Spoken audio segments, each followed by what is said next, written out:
Good day, folks. I hope all is well. Welcome back. Today we're going to be discussing the dangers of pride, and we're going to look at what the Bible says about pride. So first we're going to start in the book of Luke, chapter 16, and we're going to read two verses, verse 14 and verse 15. All right, so it says, "Now the Pharisees, who were lovers of money, also heard all these things, and they derided him." Derided means mock. And he said to them, "You are those who justify yourselves before men, but God knows your hearts. For what is highly esteemed among men is an abomination in the sight of God." All right, then we're going to also look at the book of Proverbs. All right, and we're going to go to chapter 16 in the book of Proverbs, verse 5. It says, "Everyone proud in heart is an abomination to the Lord. Though they join forces, none will go unpunished." Also looking at Proverbs chapter 6,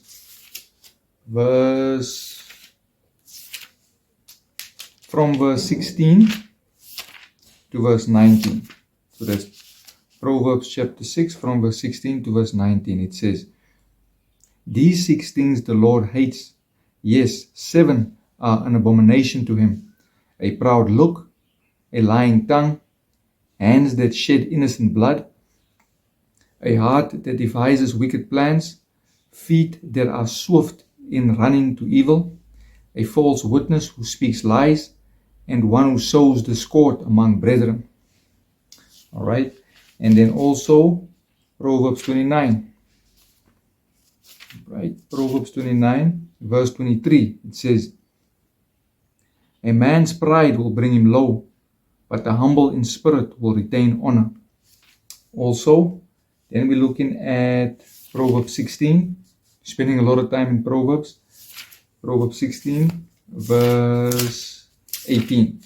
All right, Proverbs 16, verse 18, it says, "Pride goes before destruction, and a haughty spirit before a fall." Now, haughty means blatantly and disdainfully proud, having or showing an attitude of superiority and contempt for people or things perceived to be inferior. That is what haughty means. All right, moving on.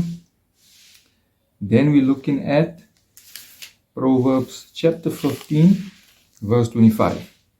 It says, "The Lord will destroy the house of the proud, but he will establish the boundary of the widow."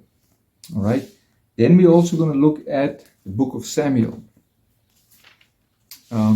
In the Old Testament, as you get 1 Samuel, 2 Samuel. So this is the first book of Samuel that we're going to read.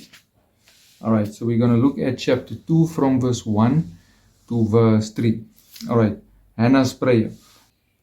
"Now Hannah couldn't have children, and she prayed to the Lord for a male child, and God blessed her with a son, and she called him Samuel." And this is the prophet Samuel. So we're going to read from verse 1 to verse 3. Hannah's prayer. It says, "And Hannah prayed and said, 'My heart rejoices in the Lord. My horn is exalted in the Lord. I smile at my enemies because I rejoice in your salvation. No one is holy like the Lord, for there is none besides you. Nor is there any rock like our God. Talk no more so very proudly. Let no arrogance come from your mouth. For the Lord is the God of knowledge, and by him actions are weighed." All right, so and then we're going to look at going back to Proverbs again. All right, and then we're going to go to chapter 21, verse 4.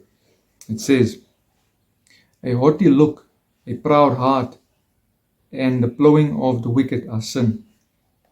And then Proverbs chapter 28, verse 25. It says, "He who is of a proud heart stirs up strife, but he who trusts in the Lord will be prospered." And then going back to the New Testament, book of James. It's just after the book of Hebrews. the book of James. We're looking at chapter 4, verse 6. It says, but he gives more grace. Therefore he says, God resists the proud, but gives grace to the humble. So this is what I wanted to share with you.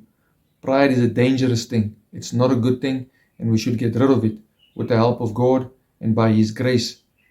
It's poison. So we should be humble. Like the book of James says, God resists the proud, but gives grace to the humble. So it's better to receive grace from God. Let's remove pride out of our lives. It's not a good thing. It's poison. It's pollution. And let's get rid of it. Thank you so much for taking the time to watch my video. Have a blessed day. I love you and God bless you.